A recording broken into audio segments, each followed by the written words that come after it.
శ్రీ సాయినాథాయ నమః. సాయి సచ్చరిత్రము 22వ అధ్యాయం.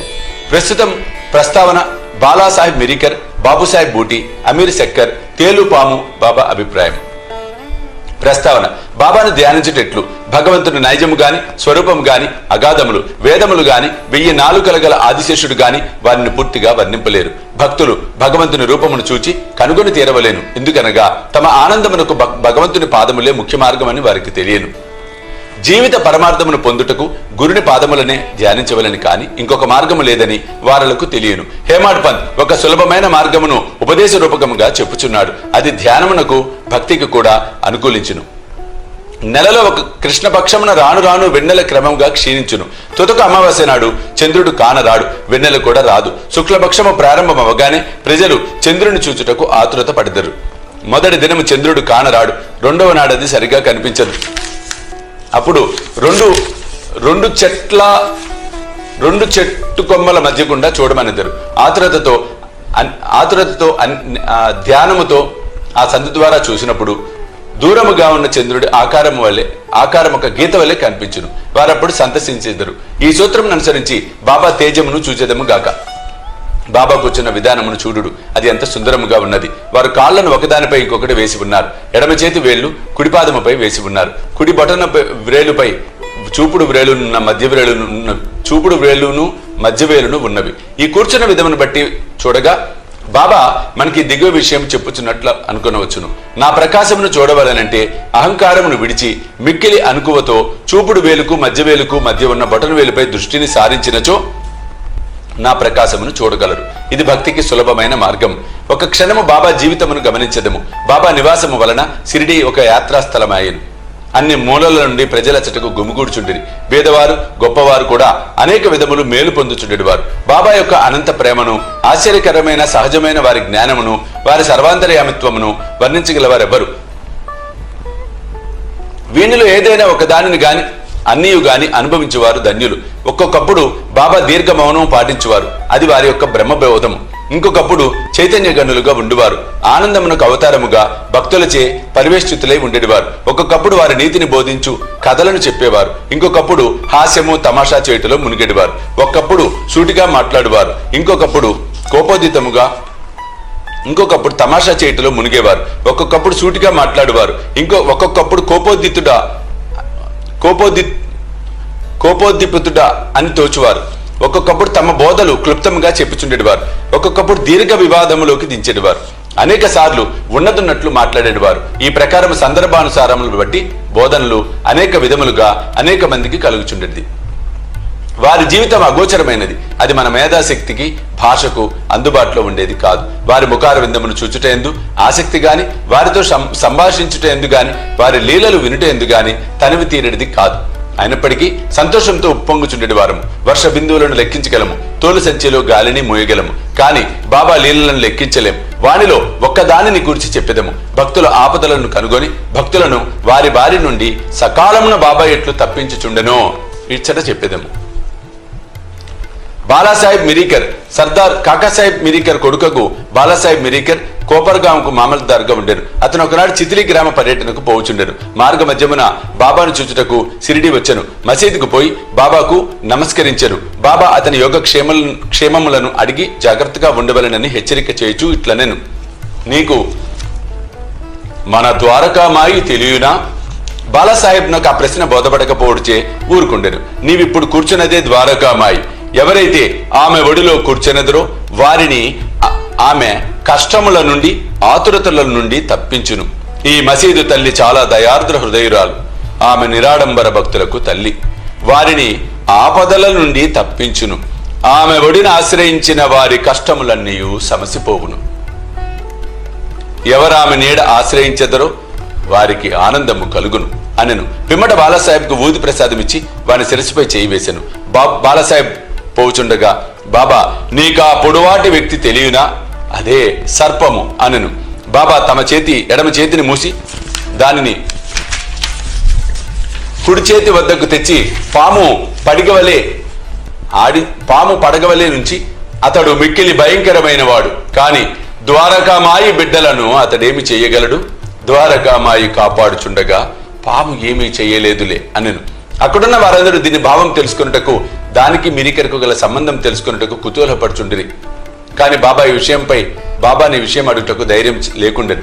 బాలాసాహెబ్ బాబాకు నమస్కరించి మసీదును విడిచి శ్యామాతో వెళ్ళాను. బాబా శ్యామాను పిలిచి బాలాసాహెబ్తో చితిలి వెళ్ళి ఆనందించమనెను. బాబా ఆజ్ఞానుసారం తాను కూడా వెంట వచ్చేదనని శ్యామ బాలాసాహెబ్తో చెప్పాను. అసౌకర్యంగా ఉండును కాన వద్దని బాలాసాహెబ్ శ్యామతో చెప్పాను. శ్యామ బాబాకు ఈ సంగతి చెప్పాను. బాబా ఇట్లనెను, సరే వెళ్ళవద్దులే, వాని మంచి మనము కోరితిమి. ఏది నుదుట వ్రాసి ఉన్నదో అది జరగక తప్పదు.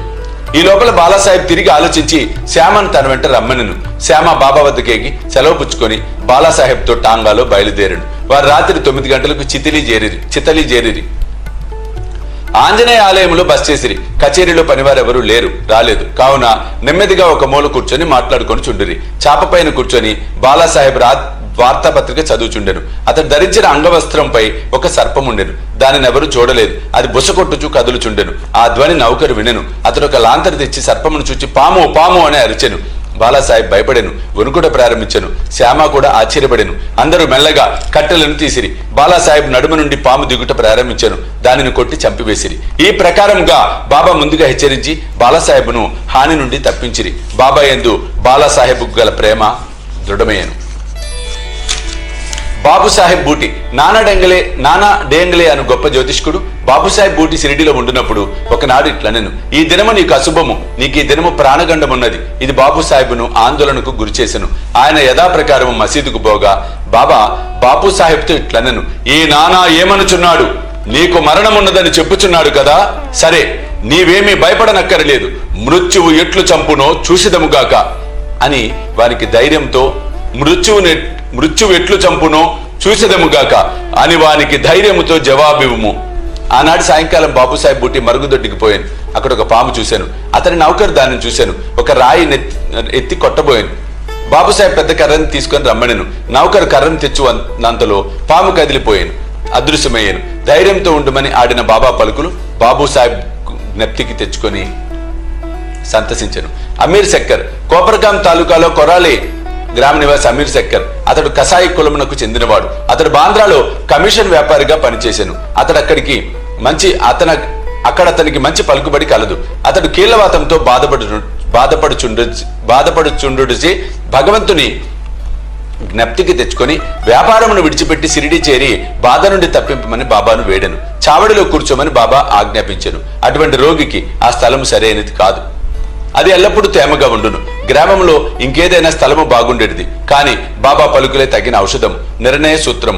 మసీదుకు వచ్చుటకు బాబా అతనికి అనుమతి ఇవ్వలేదు. చావడిలోనే కూర్చోమని ఆజ్ఞాపించాను. అది వానికి మిక్కిలి లాభకారి అయ్యను. ఎందుకనగా బాబా ఉదయము సాయంకాలము చావడి వైపు పోవుచుండెను. అదేను కాక దినము విడిచి దినము ఉత్సవంతో పోయి బాబా అచ్చట నిద్రించుచుండెను. అందుచే అమీర్ బాబా యొక్క సాంగత్యమును సులభముగా పొందుచుండెను.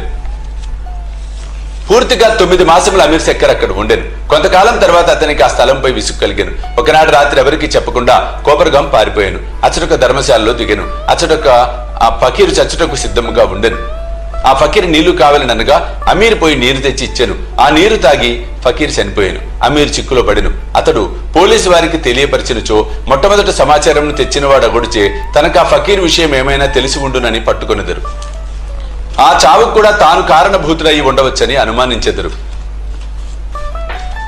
బాబా ఆజ్ఞ లేనిది షిరిడి విడిచిపెట్టుట తనదే తప్పని గ్రహించి పశ్చాత్తాపడెను. షిరిడి పోవ నిశ్చయించుకొని ఆ రాత్రికి రాత్రే అచ్చట నుండి షిరిడి పోయాను. మార్గ మధ్యమున బాబా నామమును జపమును చేయుచుండెను. సూర్యోదయమునకు ముందే షిరిడి చేరి ఆతురత నుండి తప్పించుకొనెను.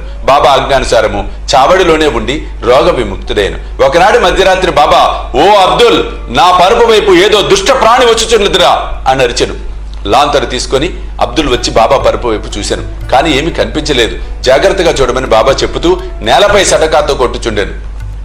అమీర్ శక్కర్ బాబా లీలలను చూచి అచ్చటకు పాము వచ్చెనని బాబా అనుమానించి ఉండునని అనుకొనెను. బాబా సాంగత్యం వలన బాబా ఆడు మాటలు చేయు క్రియల భావమును అమీర్ గ్రహించుచుండెను. అమీర్ తన దిండుకు సమీపమున ఏదో కదులుచుండుట గమనించి అబ్దుల్ను లాంతరు తీసుకురమ్మనెను. అంతలో అచ్చటొక పాము కనబడెను. అది తలను క్రిందికి పైకి ఆడించుచుండెను. వెంటనే దానిని చంపిరి. ఇట్లు బాబా సకాలంను హెచ్చరిక చేసి అమీరును కాపాడెను.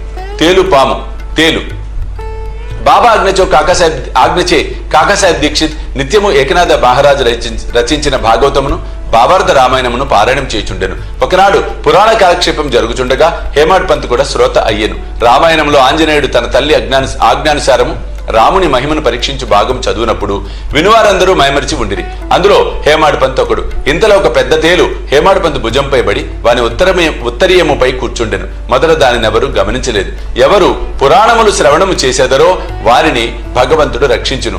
ఇంతలో హేమాడ్ పంత్ తన కుడి భుజంపైనున్న తేలును చూసెను. అది చచ్చిన దాని వల్ల నిశ్శబ్దంగా ఉండెను. అది కూడా పురాణము వినుచున్నట్లుగా కనిపించెను. భగవంతుని కటాక్షమును స్మరించి పురాణ శ్రవణములో ఉన్న ఇతరులకు భంగము కలుగజేయకుండా ఉత్తరీయము 2 చివరల్లా పట్టుకొని దానిలో తేలును ఉండునట్లు చేసి బయటకు వచ్చి ఆ తేలును తోటలో పారవేసెను. పాము. ఇంకొకప్పుడు సాయంకాలం కాకాసాహెబ్ మేడ మీద కొందరు కూర్చొని ఉండిరి. ఒక సర్పము కిటికీలో ఉన్న చిన్న రంధ్రముల ద్వారా దూరి చుట్టుకొని కూర్చొనెను. దీపము తెచ్చిరి. మొదట అది వెలుతురుకు తడబడెను. అయినప్పటికీ అది నెమ్మదిగా కూర్చొనెను. తల మాత్రము కిందకు మీదకు ఆడించుచుండెను. అనేక మంది బడితలు కర్రలు తీసుకుని వేగముగా వచ్చిరి. అది ఎటు కాని స్థలములో ఉండుటచే దానిని చంపలేకపోయేది. మనుషుల శబ్దమును విని ఆ సర్పం వచ్చిన రంధ్రములోనికి గబగబా దూరెను. అందరూ ఆపద నుండి తప్పించుకొనిది.